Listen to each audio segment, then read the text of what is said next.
Jen. Hey Erica, how's it going? Good. How you doing, Jen? I'm good, thanks.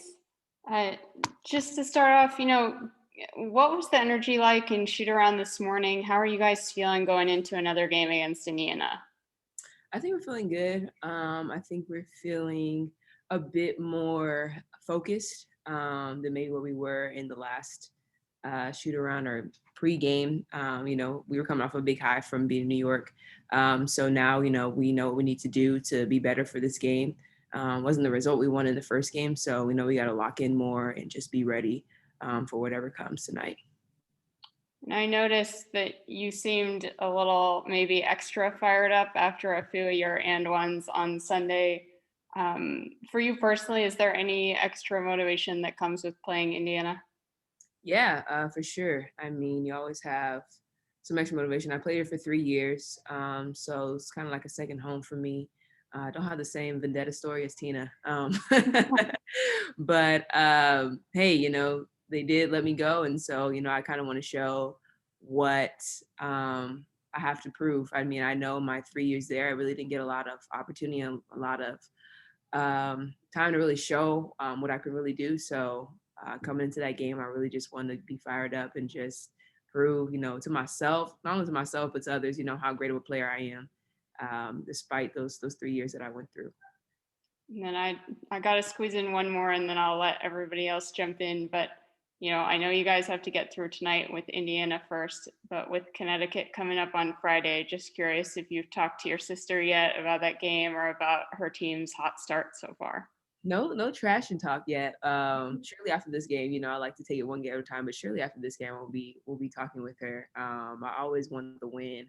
Only have one win against her, so I definitely need more to build to my resume, just to brag on her. And they're balling this year. I mean, they're exceeding a lot of expectations that a lot of people put out against them. So for us to be able to beat them, that'd be a really big win for us, and a personal bragging rights for me and the family. Thank you, and good luck tonight. Thank you. Kareem. Hey, how are you today? Hey, Kareem, how you doing? Good. Quickie, you were mentioning about things that have to change. What has to be different from the first meeting with Indiana? Yeah, I think we were kind of lax on our defensive pressure. I mean, personally speaking with me, I think I was a little bit too concentrated on focusing on McCowan rather than going on my player. And Breland had an absolute terrific game.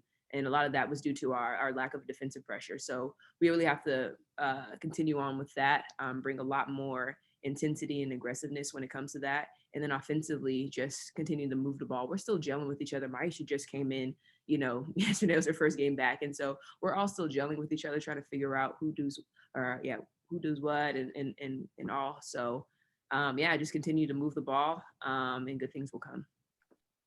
It's funny you mentioned Maisha because that was going to be the next thing I asked. I know it hasn't been very long, but what kind of dynamic does she kind of add to this particular roster? We saw her all last year, but this is a little bit different group. So I'm just curious with this mix of players, how do you guys see her fitting in? Yeah, she brings a lot more versatility to us. She can do a little bit of everything, bring the ball up the floor, shoot threes, and then she can bang down low with a big girl. So that really helps us out, really helps us stretch the floor out a lot. That way, we're not just concentrated on one point of the floor because we know Tina, she's gonna do her thing. She's gonna do a lot of the posting up. And so having her in the game, be able to kind of stretch out the floor is really gonna help us out. And one last thing, I just wanted to ask about Alicia Clark. What has she kind of brought? I know she's talked to all you guys. I know she said she's very vocal on the sideline. She's there every game. I'm just curious what she's kind of been able to kind of bring to you guys, even though she's not been able to, physically be on the court. Man, she's brought a lot of wisdom. Like she said, she's very vocal, and just her IQ, her basketball IQ specifically for defense is off the charts. I mean, she was telling us the things that she does to focus on in the games. Like, the coaches usually give us shot charts and percentages and, most of us just kind of braze through it and just kind of, she looks at it with detail. She can tell you who's shooting what percentage on this side of the floor at this time, how frequently she does that shot, it's phenomenal. And so just really her attention to detail is incredible. And so for me, I mean, I really trying to lean in on her. I mean, specifically when I'm coming off the court, just listen to any advice that she gives me, what I can do better, to be, the best player I can be for my team. But she's an absolute genius when it comes to defense. And that's why, she's been up for, defensive player of the year so many times, just because of the way that she reads the floor. It's incredible. That's absolutely perfect. Thank you. No problem. Sorry, Tyler. Sorry, trouble with mute button. Hi, Erica. How are you? Good. How are you doing?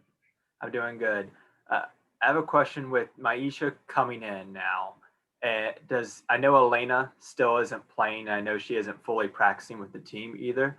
But is there maybe a sense now that these are our players, this is who we have? Is it settled and you can kind of move forward? Is there any kind of change from where you guys were perhaps maybe a week ago with some things unsettled and things still moving on with the roster? Yeah, I think so. I finally think we have like our final piece so we can like be complete. Of course we have E coming in, but for now, this is what we have. We had people coming, you had me coming in, then Sid got traded in, and then, we know mine still had to come. So it was just a lot of moving pieces that we still had to figure out things. So now we just kind of can relax, set in, this is who we have. We know we're an amazing group. We know we can be a phenomenal basketball team. So it's just all about working those pieces together and finding that perfect fit. Thank you. Good luck tonight. Thank you. Natalie. Hi, Erica. You touched on this a little bit when answering Jen's question, but what have some of the challenges been preparing to play Indiana in kind of twice in 3 games? And it's something that's going to happen again. So kind of what steps have you all taken? Yeah, so I mean, it's a unique experience doing this. I mean, I definitely prefer it than a back-to-back, but it's different.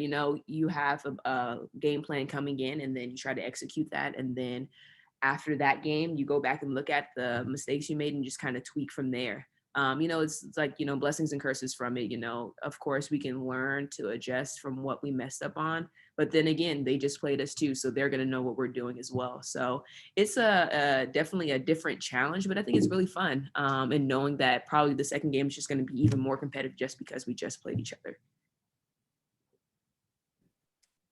Tyler, did you have another question? No, sorry, I didn't put my hand down. Any other questions for Erica? I think that's it then. Thank you, Erica. Thank you. Thanks, Erica. Hey, thank you. Ooh.